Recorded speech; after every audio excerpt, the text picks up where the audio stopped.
Hi welcome back to my channel. ఈరోజు కథ పెళ్లి పుస్తకం 21వ భాగాన్ని వినేద్దాం. ఉదయం గగన్ లేచేసరికి పక్కన తార కనిపించకపోయేసరికి మళ్ళీ ఎక్కడికి వెళ్ళింది అని అనుకుంటూ క్రిందికి వెళ్తాడు. క్రిందికి వెళ్ళగానే సుమిత్ర గారు కనిపించి గగన్కి బట్టలొచ్చి స్నానం చేసి రెడీ అయ్యి రమ్మంటారు. నాని, మమ్మీ, డాడీ, తాతయ్య, అన్నయ్య ఎక్కడా? ఎవరూ కనిపించట్లేదు అన్నాడు గగన్. మీ నాన్న అన్నయ్యలకి కంపెనీలో ఏదో ముఖ్యమైన పని పడింది. వాళ్ళతో మీ అమ్మ కూడా వెళ్ళింది. మీ తాతయ్య పంతులు గారిని కలిసి వస్తానని చెప్పి వెళ్ళారు. ముందు నువ్వు వెళ్ళి స్నానం చేసిరా, గుడికెళ్ళాలి అంది సుమిత్ర. సరే అని అంటూ తార ఎక్కడుందో చూస్తూ తను కనిపించకపోవడంతో పైకి వెళ్ళి రెడీ అయి వస్తాడు గగన్. తార, కావ్య రండి, టైం అవుతుంది, గుడికి వెళ్ళాలి, వచ్చాక ఆడుకోవచ్చు అంటుంది వైశాలి. అమ్మా, పువ్వుల దండ పెట్టడం మర్చిపోయాను, తీసుకొస్తాను. అవును, అమ్మమ్మ, నానమ్మ, నాన్న, తాతయ్య ఎక్కడా అంది కరుణ. మీ నాన్న తాతయ్య గుడి దగ్గరే ఉన్నారు. అమ్మమ్మ వాళ్ళు గుడి దగ్గర పూజ ఏర్పాట్లు చూసుకోవడానికి వెళ్ళారు. పెళ్ళి ఎలాగో అనుకోని పరిస్థితులు అయింది. కనీసం ఈ పరిహార పూజలైనా సవ్యంగా జరగాలని అందరూ అక్కడే ఉన్నారు. మీ అత్తయ్య వాళ్ళు కూడా అక్కడికి వచ్చేశారు. నేను కూడా ప్రసాదం తీసుకొచ్చేస్తాను, వెళ్దాం. గగన్, కూర్చోనాన్న, కాసేపట్లో బయలుదేరదాం అంది వైశాలి. అలాగే అత్తయ్య అని కూర్చోబోతూ కావ్య మాటలు వినిపిస్తున్న గదికెళ్తాడు. అక్కడికి వెళ్లేసరికే తార, కావ్యలు ఇద్దరు మోకాలపై వజ్రాసనం వేసుకున్నట్లుగా కూర్చుని కార్డ్స్ను పేర్చుతూ ఉంటారు. 2 వరుసలు పెట్టి 3వ వరుస పెట్టడానికి 2 కార్డ్స్ తీసి కొంచెం స్ట్రైట్గా కూర్చుని కార్డ్స్ పెడదామనుకుని గదిలోకి వచ్చిన గగన్ని గమనించదు తార. కానీ మోకాలపై స్ట్రైట్గా కూర్చుని చీరలో ఉన్న తార తన చీర కొంగుని నడుముకి దోపి జుట్టు ఇంకా ఆరకపోవడంతో జుట్టుకి క్లిప్ పెట్టి ఫ్రీగా వదిలేయడంతో ఆ నీరు కారుతున్న జుట్టు నడుముకి అంటుకుని ఉంటే తార నడుమునే చూస్తూ గగన్ ఫ్రీజ్ అయిపోయి కాసేపటికి అలా చూస్తూ తార దగ్గరికి వెళ్ళిపోతాడు. చాక్లెట్, నువ్వు కూడా కార్డ్స్ పెడతావా అని కావ్య పిలవడంతో ఈ లోకంలోకి వచ్చి హా కావి అని తారకి వెనుకగా కూర్చుంటాడు. ముందు రోజు తనపై కోపంగా ఉన్న గగన్ తన వెనక కూర్చునేసరికి తార గగన్ ఏమంటాడో అని అనుకుని కార్డ్స్ పెట్టకుండా కామ్గా ఉంటుంది. ఇంతలో గగన్ తార వెనుక నుండి తార చేతుల్ని గగన్ పట్టుకుని కార్డ్స్ పెట్టిస్తాడు. వెనుక నుండి గగన్ తన చేతులు పట్టుకోవడంతో తార కళ్ళు మూసేస్తుంది. ఇంతలో కరుణ పిలవడంతో గగన్ తన చేతులు వదిలి కావ్యాన్ని ఎత్తుకుని బయటకు వచ్చేస్తాడు. గగన్ తన చేతులు వెనక్కి తీసేటప్పుడు తన చెయ్యి నడుముకి తగడంతో తార హార్ట్ బీట్ రేట్ పెరిగిపోయి బొమ్మలా కదలకుండా అలా కూర్చుండిపోతుంది. మళ్ళీ కరుణ పిలవడంతో తార బయటకొచ్చి నేరుగా వంటగదిలోకి వెళ్ళి గ్లాస్ నీళ్లు తాగి వస్తుంది. ఓయ్, ఇంతవరకు ఆడి అలసిపోయావా? అలా ఆత్రంతో నీళ్లు తాగి చీరపై వంపేసుకున్నావు? కాస్త నెమ్మదిగా తాగొచ్చు కదా. చూడు, చీరంతా తడిచిపోయింది. ముందు ఈ కొంగు తీ. ఇలా పెట్టి చీర నలిపేస్తున్నావు. సరేరా, టైం అవుతుంది, గుడికి అంది కరుణ. కరుణ మాటలకి నవ్వుతూ తనని గగన్ చూస్తున్నాడని తెలిసినా తన వైపు తల ఎత్తి చూడలేక బయటకు వచ్చేస్తుంది. గుడి దగ్గరికి వెళ్ళాక అందరూ ముందు నడిచి వెళ్తుంటే గగన్కి ఫోన్ రావడంతో తార గగన్ కోసం వెయిట్ చేస్తూ మెట్టు దగ్గర నిలబడుతుంది. ఇంతలో తారాకి బావ వరుసయ్యే కిరణ్ వచ్చి హాయ్ తార, బాగున్నావా అన్నాడు కిరణ్. హా, బాగున్నాను కిరణ్, ఎప్పుడొచ్చావు? చూసి చాలా సంవత్సరాలైంది, నువ్వెలా ఉన్నావు అంది తార. ఇలా ఉన్నాను తార అంటూ కిరణ్ మాట్లాడుతుండగా గగన్ వచ్చి వాళ్ళని చూస్తాడు. ఇంతలో కిరణ్ తారాని చూస్తూ తారా, నువ్వు ఈ చీరలో చాలా బాగున్నావు, నీ పొడవైన జుట్టు అయితే ఇంకా బాగుంటుంది అని తారాని పొగుడుతూ ఉంటే గగన్ కిరణ్ని చూసి పొగడడానికి నా పిల్లమే కనిపించిందా దరిద్రుడా, తుప్పు పట్టిన ట్రంక్ పెట్టే మొహమూడ, తొక్కిపెట్టిన టూత్పేస్ట్ ట్యూబ్ మొఖము, నువ్వు కొట్టానంటే నీ తద్దినానికి తాలింపు పెట్టాల్సిందే దరిద్రుడా అని కిరణ్ని చూసి మనసులో అనుకుని వెళ్ళి తారా పక్కగా తన చేతిని తాకుతూ నిలబడతాడు. తారా గగన్ రావడంతో గగన్ని చూసి కిరణ్తో కిరణ్, గగన్ గారు నా హస్బెండ్ అని గగన్ని చూసి కొంచెం సిగ్గుపడుతూ ఉండగా ఇంతలో గగన్ మాట్లాడుతూ హాయ్, ఐఆమ్ గగన్ అని షేక్ హ్యాండ్ ఇస్తాడు గగన్.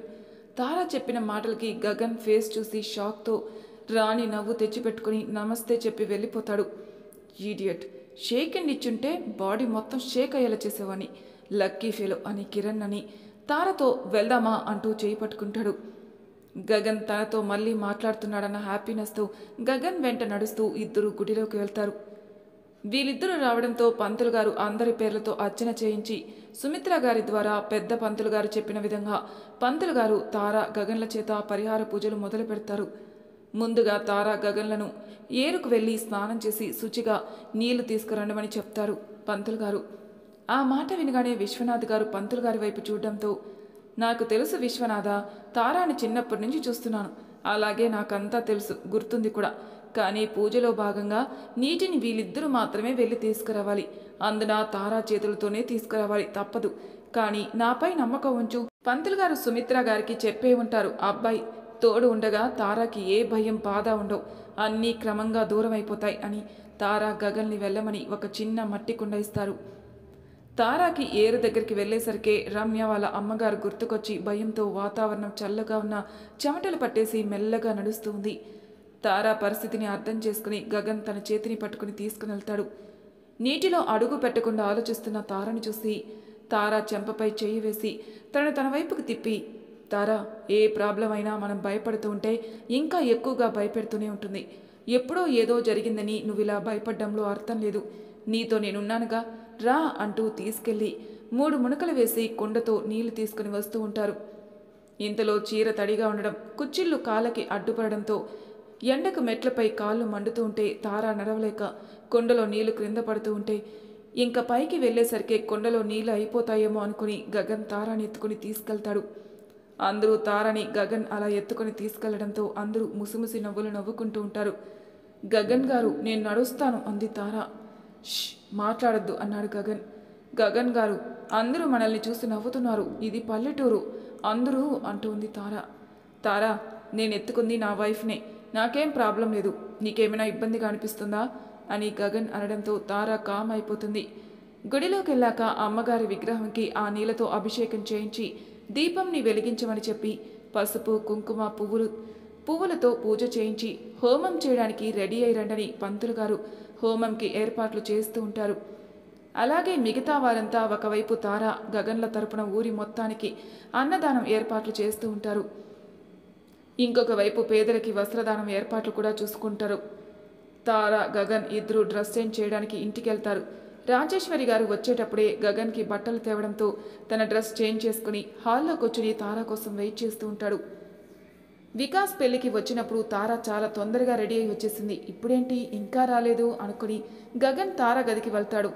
గదిలో తారా చీర కట్టుకుని బ్లౌజ్కి వెనక ఉన్న తాళ్ళు కట్టుకోలేక ఇబ్బంది పడుతూ మళ్ళీ ప్రయత్నిస్తున్నప్పటికీ 3/4 హ్యాండ్స్తో అవడంతో చేతులు వెనక్కి పెట్టలేక నొప్పి పుట్టి కాసేపు చేతులకి రెస్ట్ ఇద్దామనుకుని నడుము మీద చేతులు వేసుకుని అద్దంకి నిల్చుని నిలబడుతుంది.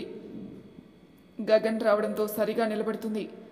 తారా, ఇంకా ఏం రెడీ అవ్వలేదు, ఏదైనా హెల్ప్ కావాలా అంటే శారీ కదా, పైగా వదిన వాళ్ళు కూడా లేరు కదా అంటూ అద్దంలో తారా వెనుక తాళ్ళు కట్టుకోకపోవడం చేతులు నొక్కుకోవడం చూసి అర్థం చేసుకుని తన దగ్గరికి మెల్లగా నడుచుకుంటూ వెళ్తాడు.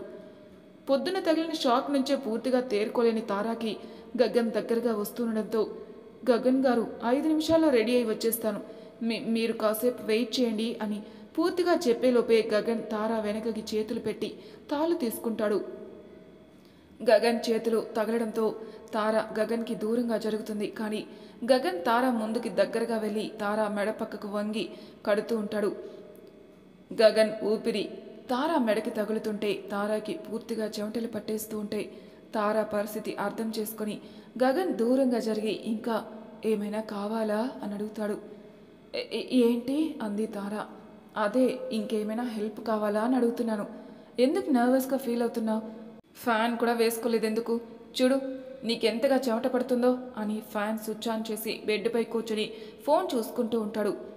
2 నిమిషాలకి తారా మామూలై తలపై చేయి పెట్టుకుని గట్టిగా ఊపిరి తీసుకుని తొందరగా రెడీ అవ్వాలి అనుకుంటూ జడ వేసుకుని రెడీ అయి బొట్టు పెట్టుకుని వెనక్కి తిరిగేసరికి గగన్ ఒక బాక్స్ పట్టుకొని నిల్చునుంటాడు. తారా, ఇవి వేసుకో అని రాజేశ్వరి గారు తెచ్చిన బంగారం నగలు గాజులు ఇస్తాడు గగన్.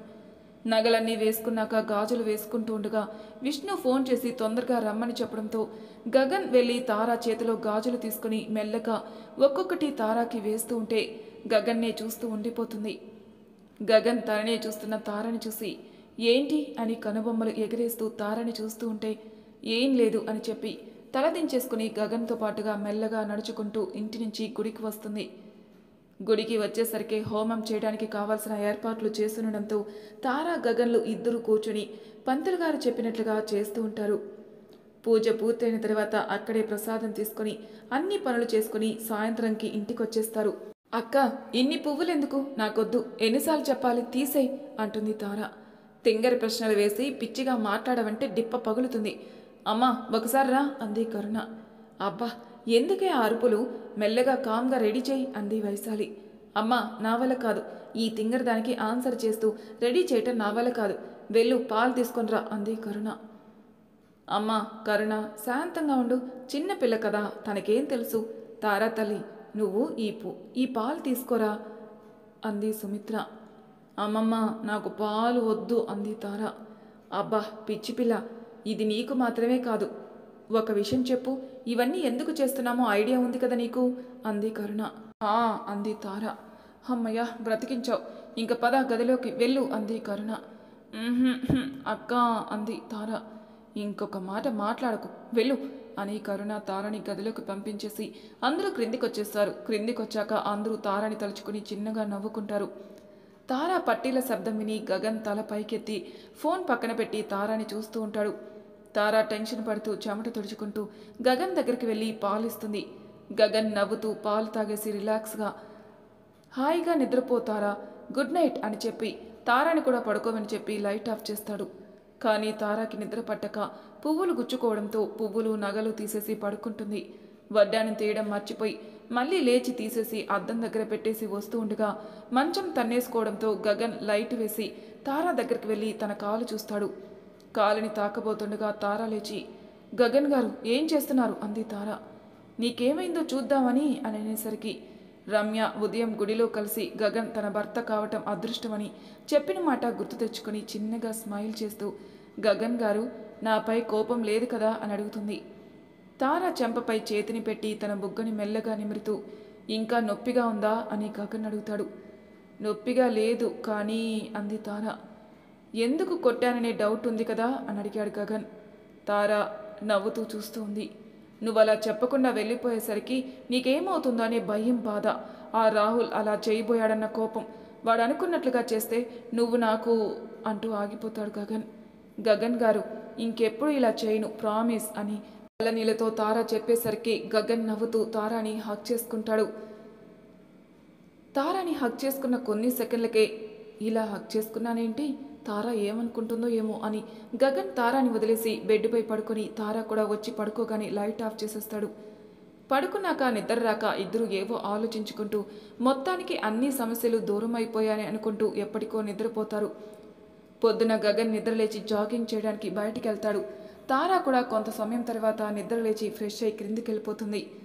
వదిన నేను వెళ్ళి తారాని నిద్రలేపి తీసుకొస్తాను, గగన్కి కాఫీ పెట్టుకుని వెళ్తుంది కదా అని వెళ్ళి గదిలో తార గగన్లు ఇద్దరూ గదిలో లేకపోవడం చూసి ఇంత పొద్దున్నే లేచి ఎక్కడికి వెళ్ళారిద్దరూ అని అనుకుంటూ వచ్చి, వదిన తారా గగన్లు కనిపించారా మీకు అని కౌశల్య గారు సుమిత్ర గారిని అడుగుతారు. అప్పటికే సుమిత్ర గారు పెరట్లో ఉన్న ముగ్గును చూసి నవ్వుతూ ఉంటారు. ఏమైంది వదిన, ఎందుకలా నవ్వుతున్నారు అంది కౌశల్య.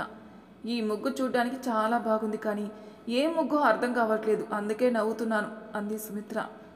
ముగ్గుని చూసి షాక్ అయ్యి, ఇలాంటి పిచ్చి ముగ్గులు వేయగలిగేది మా తిక్కరాణి గారు మాత్రమే, అది వేసే ముగ్గులకి ఏదో పేరు కూడా పెడుతుంది, ఇంతకీ ఎక్కడుంది, మాటలు వినిపిస్తున్నాయి మనిషి కనిపించడం లేదేంటి అంది కౌశల్య. వదిన పెరట్లో ఉన్నట్లుంది, కావ్య మాటలు కూడా వినిపిస్తున్నాయి అంది సుమిత్ర. సరే వదిన మీరు స్నానం చేసి రెడీ అవ్వండి అంది కౌశల్య. అలాగే అని అనుకుంటూ సుమిత్ర గారు గదిలోకి వెళ్తారు. ఇన్ని నీ వెనక ఇక్కడ కూడా అంటుంది కావి. కావి నువ్వేం గాబరా పడకు, అన్ని ఉసిరికాయలు నేను తెంపేస్తా, నువ్వు హాయిగా గట్టుపై కూర్చో అంది తార. తారా ఏంటిది, ముందు క్రిందికి దిగు అంది కౌశల్య. కౌసి ప్లీజ్, ఇంకొన్ని తెంపాక దిగుతానులే అంది తార. ముందు దిగు. అలాగే గగన్ ఎక్కడ, ఇంత పొద్దున్నే లేచావేంటి అంది కౌశల్య. మెలక వస్తే లేవకుండా పడుకుని ఎలా ఉంటాను కౌసి, ఇంకా గగన్ గారు నేను లేవక ముందే బయటికి వెళ్ళారు. ఇలా వచ్చి నన్ను దించు కౌసి అంది తార. ఎలా ఎక్కావో అలాగే దిగు, అలాగే వచ్చి కాఫీ పెట్టు అని తారని చూసుకుని లోపలికి వెళ్ళిపోతారు కౌశల్య. కౌశల్య గారు అలా చెప్పడంతో తార చెట్టు దిగి వంటగదిలోకి వెళ్ళి కాఫీ పెట్టి కావి టీవీలో సాంగ్స్ పెట్టడంతో తార చున్నీ ముడివేసుకుని టీవీలో పాటలకి చేతులు ఊపుతూ గెంతుతూ డ్యాన్స్ వేస్తూ వంటగదిలో నుంచి హాల్లోకి వెళ్ళి కావి చేత డ్యాన్స్ వేస్తూ ఇద్దరు సోఫాపై గెంతుతూ ఉంటారు. ఇంతలో గగన్ లోపలికొచ్చి ఎప్పుడూ కామ్గా ఉండే తారని అలా చూసి షాక్ అయి, ఇన్ని రోజులుగా చూసిన తార ఈ తార ఒకరేనా అని చూస్తూ బహుశా ఆ రాహుల్ లేకపోయింటే తార ముందు కూడా ఇలా నవ్వుతూ గెంతుతూ ఇలా సందడిగానే ఉండేదేమో అని అనుకుంటూ ఫ్రెష్ అవ్వడానికి వెళ్ళిపోతాడు. మరి తర్వాయి భాగంలో ఏం జరుగుతుందో నెక్స్ట్ ఎపిసోడ్లో తెలుసుకుందాం. అంతవరకు నా ఛానల్ని సబ్స్క్రైబ్ చేయని వాళ్ళు ప్లీజ్ సబ్స్క్రైబ్ చేసుకోండి. లైక్ చేసి షేర్ చేయండి. మీ అభిప్రాయాలు నాకు కామెంట్ రూపంలో తెలియజేయండి. Thank you for listening.